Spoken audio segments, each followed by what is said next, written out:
All rise. The court of appeals for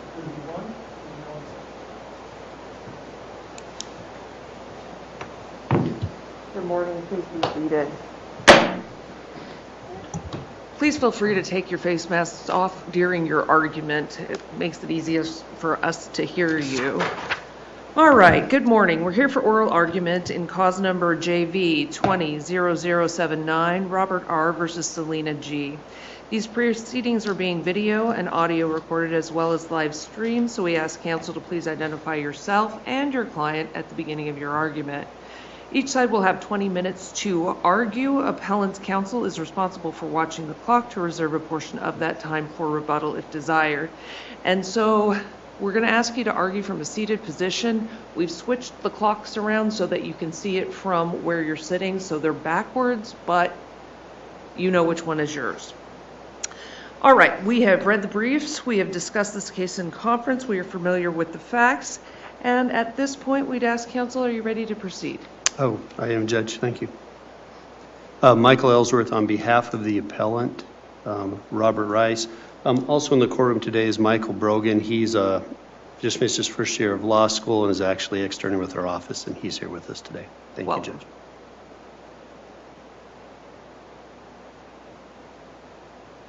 Ready for me, Judge? Thank you. May it please the court, Michael Ellsworth on behalf of appellant Robert Rice, who's a biological father in this matter, the biological father of AG. Good morning, and thank you for the opportunity to present some oral argument on this case today. I've had the opportunity for 17 years of doing these type of cases. Started off in law school, actually being a GAL through a program there, and have been able to argue 3 other occasions before the court. First case being about 10 years ago. Initially, as you know from the facts of this case, the appellant established paternity about 6 months after the AG's birth. From there, due to mother's spiraling drug use in 2016, 2017, and 2018, father initiated actions. Both in 16 and 17, the family law court, after initiating the action, gave mother back 50% of parenting time, even though she was having drug issues. And I think that's important for a little bit later, which I'll discuss. In 2018, getting a temporary order with the help of the appellee's mother, at that point, mother came to court, denied any drug use to the family law judge, Judge Hatch, which at trial in the severance case, she tried to justify and say, well, I said there wasn't any drug use, but I really meant right at that time. So far, though, this doesn't sound terribly different from a normal custody dispute. It does not. I mean, those sorts of facts are present in lots and lots of family court cases that do not result in severance. That is correct. And that's where we get to 2018. And also the finding on that point, Judge Swan, is the trial judge said, look, I think that the family law court would be in a good position here in regards to parenting time to look after the best interest of the child. But we had seen previously 2 other occasions where mother uses drugs, judge for a very short time, does a temporary order, gives the child back to mom. Mom uses drugs again. If she went through that pattern, thus looking at the best interest when we get to there, which is really why we're here today, is that burden of preponderance of evidence and the judge's unwillingness to apply that burden to the facts of this case. How do you get from disagreeing with the conclusion to a refusal to apply the burden of proof? I mean, preponderance of the evidence is a low burden. This is a fact-sensitive and somewhat gestalt inquiry reviewed under an abuse of discretion. So where do we find that the judge simply cast off the legal burden of proof? Well, in the sense that, and I'll reference back to as he did in our opening brief, that Demetrius case, there's a couple of phrases in there. When the court stated, in the best interest inquiry, However, we can presume that the interests of a parent and child diverge because the court has already found the existence of one of the statutory grounds by clear and convincing.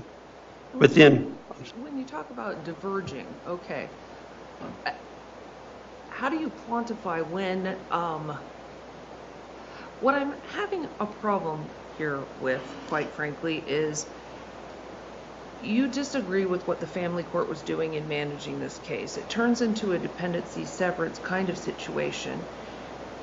At what point do you think you reach a level where the child and parent, their relationship, I mean, we're talking a preponderance of the evidence, and I'm not asking this very articulately.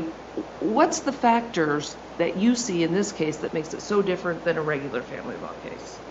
well, for the simple fact is the court in the severance case did find abandonment pursuant to the statute. The court also noted, even contrary to testimony at the trial, that the mother really didn't have a relationship. And that's why when we look at, I believe it's on the judge's findings on Beatrice on page 5 of that order, she says, well, maybe mom will be able to reconnect or be able to reestablish a relationship. So the severance judge, the trial court found mom didn't have a relationship, that she needed to reestablish a relationship. Let me ask you to stop for a minute. Is that you digging, sir? All right, please proceed. And that's where we're saying the best interest in that burden of proof is there was no dispute that new stepmom, and they had been married for a few years, and in the record you may note that stepmom has a different name, but there was some testimony regarding why she did that because of her medical practice license. But there was no dispute that the new stepmom, who had been there about 3.5 years, she was the one that was mom. There was testimony at trial that when grandma... If you flip that on its head, are we comparing, is stepmom a better mom than bio mom? I mean, that's what this boils down to for me when I read your brief, is it's a competition between bio and stepmom should win because she's in a better position to do all the things that she would do regardless. Well, This child. I don't see it as a competition, Judge. I see it as the fact that mom, because of her drug use, because of her lack of involvement with the child, that stepmom was there to do those things, but mom was not. And it's not about who's the better, because really in a normal sense... But is it about law? I mean, your clients have not been completely cooperative in the system of mom's efforts. And I say that in the most gentle, understated way possible. That sounds to me, again, like a very typical family court scenario when you've got a remarriage, and it would just be so convenient if we got rid of this parent who isn't really that much involved anymore and started a new nuclear family. That's a very common desire for people to have, and it's something I can sympathize with. But it's not necessarily the same as saying severance is warranted. We as I got to in my first question, we're sort of crossing the line from custody into severance with no real facts that take this outside the province of a garden variety custody case. Well, Judge, I would disagree in the sense that normally a garden variety custody case, you don't have an issue where you have an absentee parent for extended periods of time. Sure you do. Well, Mr. Ellsworth, let me ask you about that, because you said several times mom had no relationship with this child, and I assume what you're alluding to is when she went into the facility for, 15 months. I saw some reference, and maybe I'm just wrong, that she tried to have some contact or relationship with this child while she was in the facility, but that your client blocked that. Do you want to comment or provide some information about that, at least your perspective on that? Sure, Judge. And again, reading the transcript last night, I think what came out in trial was that Dad was at times, through Grandma, saying, hey, why don't you have the child, or see the child, have a little bit of supervised visitation. Mom tried to suggest at trial, I had 80-plus texts, supposedly of trying to establish something, but then the judge noted in her findings, the trial judge, mom never produced any of this, and father disputed those things. So mom's efforts were very minimal, plus we know one from the Kenneth B. case, that you have to assert your right. And we also look at the fact that in 2018, and the judge noted that, the trial court judge is, that the order from the 2018 that limited some of mom's parenting time allowed for her to come back in, which is different than what you would normally see pursuant to ARS 25-411, where a party would have to wait 1 year to come back and seek a modification to get more parenting time. The family law judge left it open for her to come back early and do that, and she doesn't do that. And so then we have the trial court judge finding that maybe mom could reestablish a relationship, but at that point she didn't. That's why the child, and in the transcript, grandma acknowledged, the maternal grandmother, that the child was calling her mom. And that's the confusion here, and that's where we get to best interest, is this is about this child and having permanency and stability. And that's where in this case, stepmom who had been there, has a relationship, who can... Let me ask you, what permanency or stability will depend on the result of this case? Won't stepmom still be there? That's Won't what... the day-to-day be the same? And that's what the trial court judge determined, was said, well, I guess if we don't sever, nothing's going to change here. Dad will be still there, stepmom will still be there. How is that wrong? But if we apply that standard, how do we ever get to a termination and adoption then? Well, I'm not sure it should be our goal to get to termination and adoption, but normally we get there in cases with more egregious facts where the severed parent is affirmatively harmful to the child. I'm not seeing that in this record. I'm seeing sort of the hints of risk that often factor into custody determinations. But I'm not seeing the other. Well, and that's why I think our statute, so our legislature said one of the grounds for termination would be abandonment. And they're the ones who kind of put that prima facie evidence of 6 months. Right, but you've got a two-part test here. You've got a statutory ground and best interest. I don't think there's any argument over statutory ground. So we've got that. Then we have the Demetrius cases. Now we see where those would divest. And not that, hey, just because you abandoned, now it automatically means that we go to termination or best interest. But isn't that your argument? Because she doesn't have any relationship with her mother, which I don't know if you can actually say that or not, but because she has no relationship with her mother has abandoned her, it's in her best interest to have this better mom become her mom and adopt her. How is that not the argument you're making? That's what I get the abandonment. I understand nobody disputes the first part of the test has been met. But then we get to the best interest analysis, and isn't it a competition between moms? I mean, both of them want to be the mom. Well, and I would just disagree in the fact that it's a competition, because that's not how this started. And I don't believe there's any testimony, hey, I'm trying to be the mom and I'm trying to take over for mom. It was a matter of default where biological mom was not there. Stepmom was there. Stepmom's coaching team, stepmom's going to parent-teacher conferences. Now, by severance and adoption, which the courts have reaffirmed numerous times, that can be best interest because of the permanency, that relationship now would never be severed. So the adoptions that normally justify finding of best interests are usually those necessary to protect the child from otherwise uncertain fate. And here the child's fate seems fairly well protected. I mean, there's no suggestion that stepmom is going to abandon the child if she doesn't get to adopt, right? Correct. So ultimately, whose interests is this about? Is this about stepmom's interests? Is this about child's interests? I don't think the child really knows or cares at this point about the legal status of mom. What the child knows and cares, what every child knows and cares, is more about parenting time than custody. Right? And that in that area, we know this child is going to do okay, no matter what. So how can we say that it's in the child's best interest to tell mom she's not mom? Because the courts have repeatedly found that permanency that comes from the adoption is in the best interest of the child. Let me give you... That's a little tautological. I mean, that sort of just takes the beginning of my question, runs to the end, and leaves out everything. Let me give you another suggestion or another scenario. We have DCS cases. where you've got a child that has been removed from a parent or parents that's in foster care. And they're in a good place. The foster care family says, we're glad to have them here.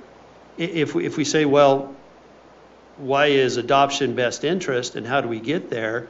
And we don't need to do that if they're going to stay in the same best place they are. That's what I'm saying. How do we ever get to adoption if we're saying, well, if they're in a good place, we don't need to terminate parental rights? Well, in most UCS cases that I've seen, the kids are not in a very good place. But they are at the time of their placement. That's what we're talking I about. wouldn't concede that for a moment. A lot of kids are in crisis.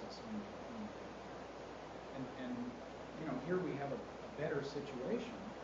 And understandably, the source of, I'm sure, a lot of consternation over aligning the parental roles, as you see in lots and lots of family court cases. But, I'm sure if you've done family court work, you know that a lot of parents facing a family court proceeding think that their parenthood itself is at stake. They think they're going to lose the children if they lose the custody. And the court often has to take the step of reassuring people that that's not an issue. I have yet to see a case where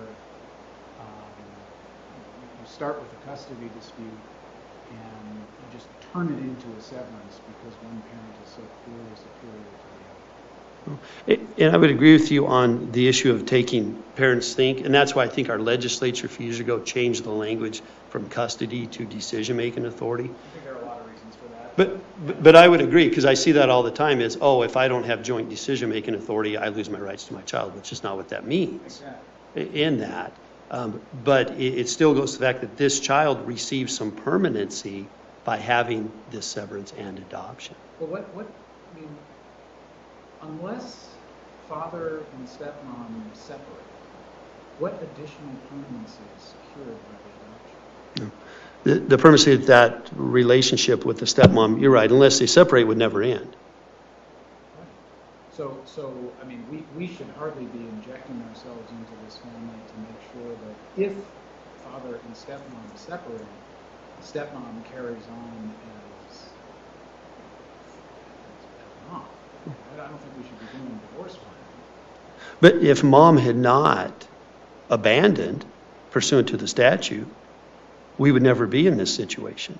But because mom did do that, and that's the difference I would suggest between a normal family law case. Well, if mom had never abandoned, let's look at that. If mom had never abandoned, presumably father and stepmom would still be together.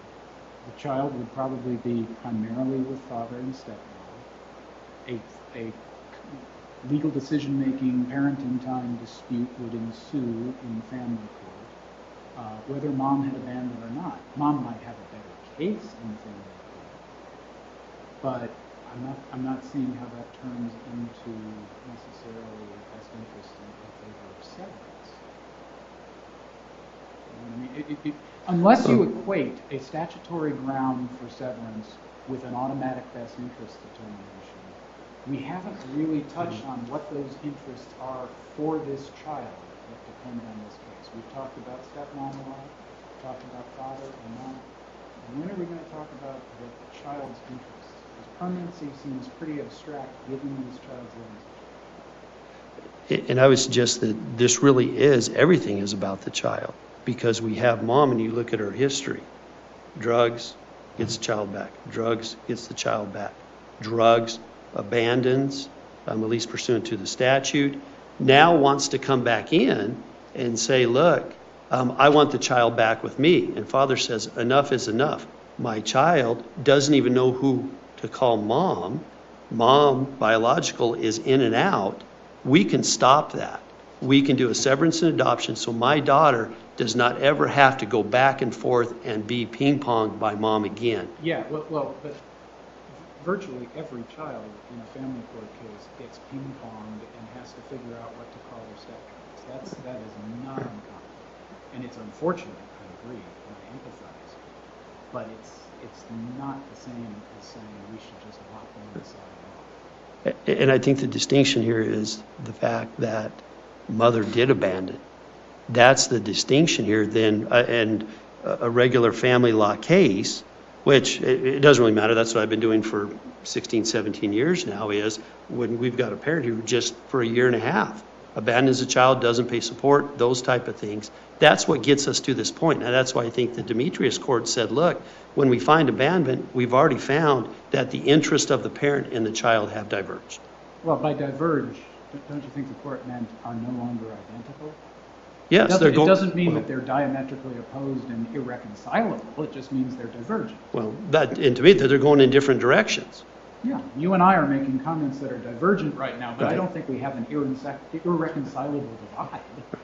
And that's true. And if we hadn't got to the point of termination or of abandonment, again, we wouldn't be here.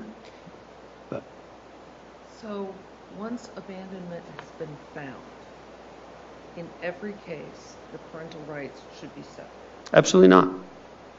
That's, you got 18 seconds Sure. left. What makes this Convince me. case special under Okay. Judge? That we have a stepmother who has been there and has acted as mother. We have stepmother and dad, basically, they are married, and the child is adoptable, and they want to adopt. That's the difference here, and that's what the courts have repeatedly found to be in the best interest. Thank you. Thank you. Counsel. Good morning. Carrie Nelson appearing on behalf of Appellee Mother, Salina Garcia. We're asking that you affirm the juvenile court's ruling and find that it properly found that termination of my client's parental rights was not in the child's best interest, irrespective of the fact that father had established a prima facie case of abandonment. Well, more than a prima facie case. I mean, father established, I think it's not even disputed that the statutory grounds are met. Correct. So It's met. It's not just that father knocked on the door with some evidence of abandonment. There are real problems that your client faces if you want to make it. Correct. And at that point, I would agree that there is that this is a two-pronged test. So we have to go from abandonment, and does that mean necessarily severance? The Demetrius court says no. It does not automatically mean that severance is warranted or in the child's best interest, even if there is a plan to adopt. That it is not necessarily an affirmative benefit to the child, even if the child has been abandoned. That it's discretionary. That we have to look, as the court just pointed out, it's divergent. It doesn't mean it's irreconcilable. And so in this case, the child really has the best of both worlds. The court determined and found in a very lengthy ruling, it had listed a myriad of factors of why it would be in the child's best interest to have a continued relationship with mom. In this case, mom had a close relationship with the child, and so did stepmom. So when we look at abandonment, we have a large period of time that this mother has not been in this child's life. We also have time previous where mother is in and out based on her use of illicit substances, sometimes causing her difficulty in parenting. So we've got this long span of time that she hasn't had a close relationship. So when you say the close relationship she has with this child, explain that to me. Well, the court noted that mother struggled with addiction for sure. And even though she had nearly 2 years without consistent contact with the child, because she was in these respective drug rehabilitation programs, which had limitations on her ability to contact the child. But even so, she understood that sobriety was critical for her to maintain a relationship with her child. In fact, she even testified that even on her worst days, it was never her intention to abandon her child. She reached out to her child on multiple occasions. I think it's even noted that she testified she tried 80 times between March 2018 and November 2018, 80 times to reach out and connect with her daughter. That fact was disputed by husband, correct? It was disputed by husband, but that wasn't the only factor that the court considered. But when we talk about moms in drug treatment, she reaches out 80 times over a period of 2 years. That does not a parent make. What else did she do? Well, the court also noted that the child herself wanted a relationship with mother. In fact, there was testimony that the child had made a birthday video for her mother. So there was clearly an indication that the child didn't want to abandon the mother. The child wanted a relationship with mother. Mother attempted on multiple occasions to have that. In fact, when she could visit, she visited. When she could have communication with her child, she had communication. Although, as the court pointed out, father did try to disrupt that on multiple occasions. But the court even so noted that, yes, child may have had a stable and loving relationship with father, but clearly that should not be exclusive of her also having the ability to reestablish a connection with mother, who has taken efforts and steps to control her sobriety, to know that she needed to do that in order to have a relationship with her If we child. take this out of the facts of this case and put it in the typical dependency context, anytime that we find abandonment, can't the parent make the same argument? I tried to contact, I tried to do this, I did this to the best of my ability, I've tried to remedy the situation that caused the child to come into care, all of those arguments. Why is this case different than typical severance in an abandonment, following an abandonment filing? Why is it not in the child's best interest? That's what I'm trying to ask you. I think, well, I cited some cases in my brief, and I think just for illustrative purposes here, I think Oscar is a terrific case to show the distinction between the two. Oscar is a situation where in that case, the parent had maybe two hours of supervised visitation on a weekly basis, had made no effort whatsoever to connect or try to have a relationship with his child outside of that 2-hour supervised visitation. Plus, the court found that he remained problematic. He did nothing to address his domestic violence. He wasn't in some kind of counseling program. He wasn't doing anything to curb his chaotic lifestyle. So he, in fact, posed a threat and a continued risk to the child. That is not here in this case. I mean, in this case, it's absolutely distinguishable because mother is trying to do everything in her power to get on the right track. And even though she kept relapsing and she tried for 2 years to be in different rehabilitation programs to address her problem, she acknowledged that that was a problem. And even so, continued to try to establish a relationship. And so the court here is saying it's not, the fact that the child may be in a stable and loving environment with father is not exclusive of the fact that she can also have that relationship with mother. The child can have the best of both worlds. There's no risk or inherent risk that mother is posing to the child now. And that's clearly distinguished with Oscar. I should also point out there's an analogous case that came out of this division in 2016. It's in Maricopa County, number JS 68031, where the court affirmed that severance was not appropriate because there had been contact and visitation between mother and child, and that they showed it was beneficial to the child to continue to have that contact. They recognized that the mother was the natural mother and that there was a potential for a deeper relationship, which is almost parroting what's happened in this case. There's a potential to reestablish that bond, that relationship with mother, but for mother's drug abuse, but for that 2-year period where she's in rehab trying to fix herself, mother would have a relationship with her daughter. And I think that's... What other efforts did mother engage in 80 times she tried to contact the child? What other efforts? Did she send letters? Did she send birthday gifts? What were her efforts during that 2 years? She continued to, I believe there was correspondence that went back and forth. She knew that she would have to prove herself to her daughter.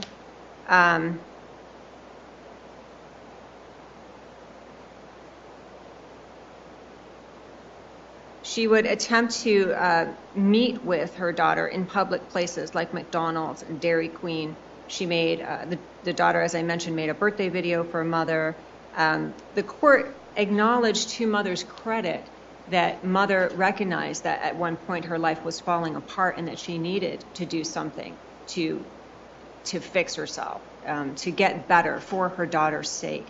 There were times where mother would literally have to beg father to see her child. So there were instances where she attempted that face-to-face contact, that communication, that letter writing, that effort, really, to maintain that relationship. She didn't just, she didn't just do what petitioner did in Oscar, which is nothing. Well, to his credit, petitioner Oscar had 2 hours of supervised visitation a week. Your client did not see this child for long periods of time. And I would submit that part of that was because she was in those restrictive and limiting rehabilitation programs. Some of them were inpatient programs where she didn't have the luxury of being able to And some of them were leave. not, correct? Correct. Some of them were not. And So there were. what hindered her from engaging in visitation at that point in time when she was not in inpatient treatment? There was a circumstance where mother decided to remain with her boyfriend, the same boyfriend that she had been abused by. And her reasons for that were she remained in Mesa rather than going to Sholo or vice versa. I can't recall the exact location, but she remained apart from her daughter for mother's own good. Mother submitted that, or testified that if she had returned to the location where her relapses occurred, she would be more likely to relapse and more likely to engage in the kinds of activities that she had engaged in before. So she was trying to give herself a leg up from that. By returning to an abusive partner. She testified that even though she was with the abusive partner, it was one instance, and she was actually the victim of that domestic violence, and they had gone to counseling, they had gone to anger management, or he had submitted to anger management counseling. So again, he had taken steps to try to curb that behavior. So it wasn't as if she was continuing to be abused by this individual, continuing to subject her daughter to that kind of environment. They each had taken steps to improve their situation. So while she acknowledged that that was the case, she also acknowledged that they had both attempted some kind of counseling and support so that it wouldn't be an ongoing thing. And the court acknowledged that. And the court also acknowledged that there were motivations for fathers not wanting to have mother reconnect with the child, as this court noted. I mean, it's easier in some instances to just cut out the mother and start your own family and make it a competition between mother and stepmom. The court didn't dispute that the child had a loving relationship with stepmom, or that it merely said the child could have both. And so in that respect, this case differs significantly from Oscar. It aligns with the court's decision in 2016, where it said if there is an effort to reestablish that connection, if there's a potential, then severance is not warranted. Is there not always a potential to reestablish a relationship if we completely ignore the behavior of the parent and look solely to the desire of the child? Because I think historically and sociologically speaking, children don't want severance. They will go back to abusers. So you keep talking about, she made a birthday video. Well, that's really good. That's the child trying to connect with the mom. But what did the mom do? Did she make her a birthday video? No. So how does this case differ than every other case that we start out with abandonment, and sometimes not for as long as 2 years? And then we go down to the best interests, and we don't have a whole lot of mom engaging in putting child first, doing things like moving close to child. Instead, I'm going to stay in Mesa so I don't relapse. Well, I understand that that may be a factor, but do you see what I'm saying? How is this different? I think the key factor that makes this different is that mom is not posing a direct risk. In other words, that one of the prongs, one of the tests that the court has to factor in is whether or not the child is going to gain an affirmative benefit or incur a detriment from severance or from having a relationship with the parent. And in this situation, mom has demonstrated, at least to, I submit, a great degree, her desire to have a continued relationship with the child. So because she's doing that, the potential exists. So yes, you can say, is there a potential? Do you, just in the abstract, let's back up. Think of it in the dependency context. Can you think of a single parent that doesn't have the desire to continue to be a parent that takes their severance all the way to term? I can't think of one. I would concede that. Okay, so how does this differ? Well, again, I think I would come back to distinguishing it from Oscar. I think Oscar represents the extreme. Oscar represents what can potentially harm a child. I shouldn't say potentially. I think it can harm the child. A continued relationship with somebody like Oscar is going to harm the child because of the factors that I cited previously. But you agree that the supervised visitation weekly is more of an effort than your client made towards this little girl. I don't know that I would agree with that. It's a Okay. supervised visit. It's supervised visitation, 2 hours a week. Whereas, and then he doesn't have to do anything else. It's almost like he gets a pass. He's able to interact with a supervisor for 2 hours. So there's no relationship really that's being formed there. Whereas mother is actually having to take steps to form that relationship. She's having to reach out, and she's reached out. The testimony is that she's reached out on multiple occasions to connect with her daughter. So she wants that relationship. There's no indication in Oscar that he even wants a relationship. It's just Why been. would he show up for supervised visitation 2 hours a week if he was not interested in continuing the relationship? That makes no sense to me. Well, I think that the other things that he's not doing really speak volumes. He's not taking care of his domestic violence, his anger management, his lifestyle. He's continuing everything that he's done before, but he's got this little bubble around his relationship with his child. 2 hours. So for 2 hours, he can be good with a supervisor. That is not indicative of somebody who is going to be able to have a long-term, supportive, loving relationship. And 2 years of absence from a child's life is? If you look at where mom was for those 2 years, she was in rehabilitation, in inpatient programs for some of it. Not all inpatient Not all of programs. them, but at least for a significant period of time where her restrictions to the outside were limited. But even so, she made efforts.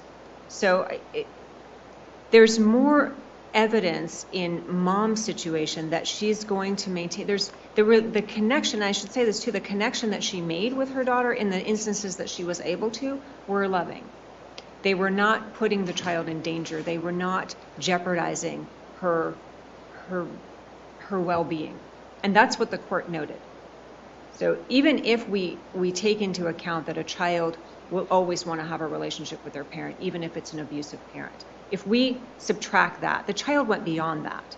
The child went and formed a video for her mom. The child accepted the instances that mom attempted to communicate with her and connect with her. So it shows on both sides they're wanting that relationship. And importantly, the relationship is loving. We don't have enough of Oscar other than it's the 2 hours and it's supervised. But here we actually have a concerted effort on mom's part to reach out and connect, and that connection is loving, and that's what the court has noted, that there isn't any affirmative detriment to the child by having an ongoing relationship with mom. And her drug history doesn't come into play at all in making that determination. Well, I think the court has noted on multiple instances that mom struggles with drug addiction. But she is not ignoring that. She understands that her rehabilitation is critical to reestablishing and maintaining a healthy and loving relationship with her daughter. And she is willing to do whatever it takes to not relapse, to maintain sobriety, to have that relationship with her daughter. She's willing to do anything. And the court has determined that if that relationship can be healthy and loving, that the child would benefit from it, that it would be in the child's best interest to have both worlds. So it's not exclusive, but it's inclusive. So that she can have father and stepmom, she can have mom. And that would be the best of both worlds and in the child's best interest. That's all I have. All right. Well, I thank you both for your arguments. We will take this matter under advisement and issue a written ruling in due course. Be safe. I guess we all have to mask back up again, don't we? Thank you. Thank you.